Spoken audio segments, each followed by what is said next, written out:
Dear viewers, আজকে আমরা শিখব ইলিশ মাছ দিয়ে কাঁচা কলা রান্না করার রেসিপি। এখানে আমি ইলিশ মাছ ছোট করে টুকরো করে নিয়েছি এবং ভালো করে ধুয়ে নিয়েছি। এবার পরিমাণ মতো লবণ দিয়ে দিব, 1 চা চামচ পরিমাণ হলুদ গুঁড়ো দিয়ে দিব, 1 চা চামচ পরিমাণ মরিচ গুঁড়ো দিয়ে দিব,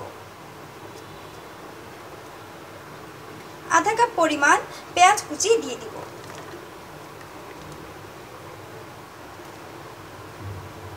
1 টেবিল চামচ পরিমাণ সয়াবিন তেল দিয়ে দিব। এবার মাছটাকে ভালো করে মাখিয়ে নিব।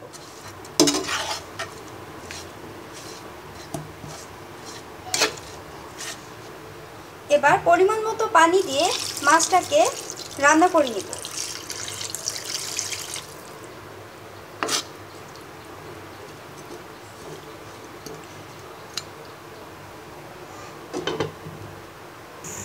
ভিউয়ার্স, এখানে একটি পাতিলে কাঁচা কলার খোসা ছাড়িয়ে এখানে সিদ্ধ করে নিয়েছি। এবার আমরা কাঁচা কলাটাকে পানি থেকে ছেঁকে নিব। এবার আরেকটি কড়াইতে সয়াবিন তেল গরম করে আমরা 1 কাপ পরিমাণ পেঁয়াজ কুচি দিয়ে দিব। এবার পেঁয়াজটাকে ব্রাউন কালার করে ভেজে নিব।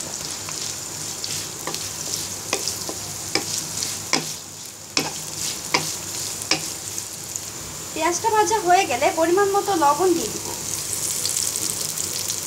1 চা চামচ পরিমাণ হলুদ গুঁড়ো দিয়ে দিব, 1 চা চামচ পরিমাণ মরিচ গুঁড়ো দিয়ে দিব।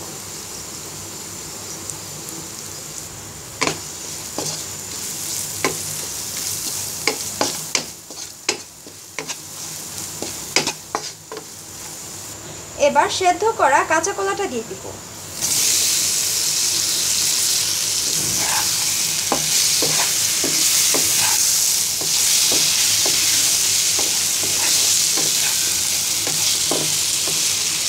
এবার 1 টেবিল চামচ পরিমাণ জিরার গুঁড়ো দিয়ে দিব।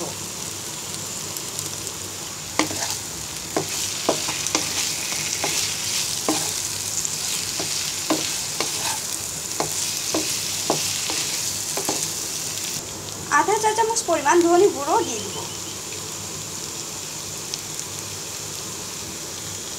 আধা চা চামচ পরিমাণ টেস্টিং সল্ট ছিটিয়ে দিব।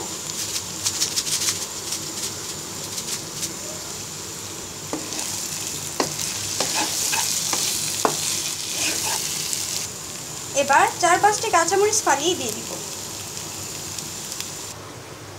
ভিউয়ার্স, এদিকে আমাদের ইলিশ মাছ রান্না করা হয়ে গেছে।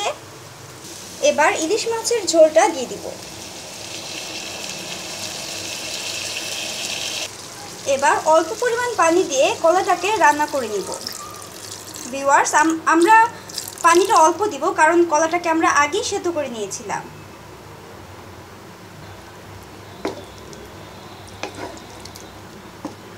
এবার ঢাকনা দিয়ে ঢেকে রান্না করে নিব। ভিউয়ার্স, 5 মিনিট রান্না করার পর আমরা রান্না করা ইলিশ মাছটা দিয়ে দিব।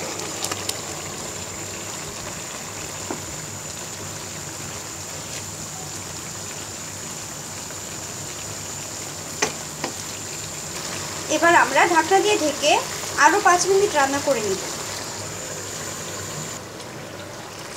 সো ডিয়ার ভিউয়ার্স, হয়ে গেছে আমাদের ইলিশ মাছ দিয়ে কাঁচা কলা রান্না করার রেসিপি।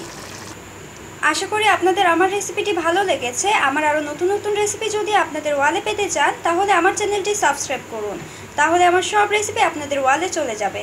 সো প্লিজ সাবস্ক্রাইব রান্না রেসিপিস।